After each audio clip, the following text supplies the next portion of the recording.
সামাজিক যোগাযোগ মাধ্যমে হতাশা প্রকাশ করেছেন ছোট পর্দার অভিনেত্রী রুকাইয়া জাহান চমক। তিনি জানিয়েছেন, জীবন দিয়েও দেশ পরিবর্তন সম্ভব নয়। প্রায় দেশ ও সমাজে নানা অসঙ্গতি নিয়ে সামাজিক যোগাযোগ মাধ্যমে মন্তব্য করেন চমক। বৈষম্য বিরোধী ছাত্র আন্দোলনেও সরব ছিলেন অভিনেত্রী। সরকার পতনের পক্ষে নানা পোস্ট দিয়েছেন।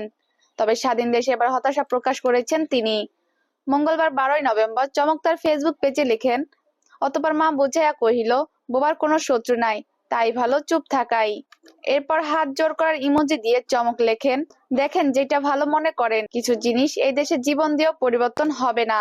চমকের ফেসবুক পেজ স্ক্রল করলে দেখা যায়, নিয়মিত স্বাধীন দেশে হতাশা ভরা পোস্টই দিচ্ছেন অভিনেত্রী।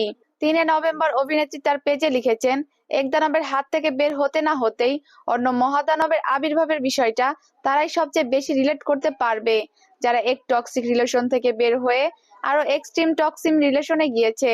এরপরে চমক যে পোস্ট লিখেন, আল্লাহ আমাদের রক্ষা করো।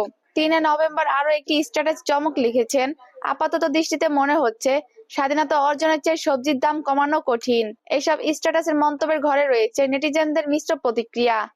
কেউ অভিনেত্রী চমকের কথায় সহমত পোষণ করেছেন, আবার কেউ চমককে কটাক্ষ করে বলছেন, ডাবল মিনিং এর আশ্রয় নিয়ে লাভ নেই, আগে নিজে ঠিক হন।